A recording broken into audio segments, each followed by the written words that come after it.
téléphone. Je vais vous dire un truc, je vais vous dire une dinguerie. Là, il y a mon meilleur ami et on a vécu tous les deux une communication avec l'au-delà. Vraiment. Elle était en sobre ou... On est totalement sobre. Après une séance de voyance, en fait c'est une voyance. Et en fait, il y a une sonnette qui s'est mise à sonner toute seule. Chez lui. Non. Et personne n'a appuyé sur le bouton. Je vous jure que c'est vrai. Ne me dis pas que c'est le fantôme à la qui est tendu. Je sais pas, mais Elle est là, je crois. je sais pas pourquoi cette Ok, sonnette. là. Parce que la sonnette là-bas, elle est reliée à la sonnette à l'entrée. Mais ça doit pas. Enfin, normalement, ça fait pas cette Pas sonnerie. censé faire ça, oui. Je Exactement. pense que c'est le Donc, fantôme à la qui est tendu. Esprit, es-tu là? Non. Moi, je crois qu'il est au bout là. Il est au bout. Mais nous, par contre, quand on a fait ça, et je vous jure que c'est vrai. Quand on a commencé à le faire, après j'ai posé des questions au boîtier. J'étais en face d'un boîtier mural de sonnettes et je disais si tu as un esprit sonne une fois, ça sonne une fois. Après je lui ai dit est-ce que tu es lié à la maison, enfin à l'appartement, il a dit non. Est-ce que tu es lié à moi, il a dit oui.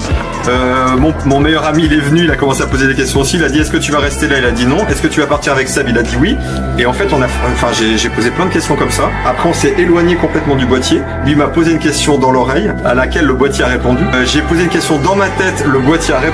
Et quand on posait pas de questions, ça ne sonnait pas. C'était un truc de dingue. Et en fait, il y a eu plein d'autres phénomènes. Et exactement 7 jours après les premiers phénomènes, ma grande-tante est décédée et son père est décédé.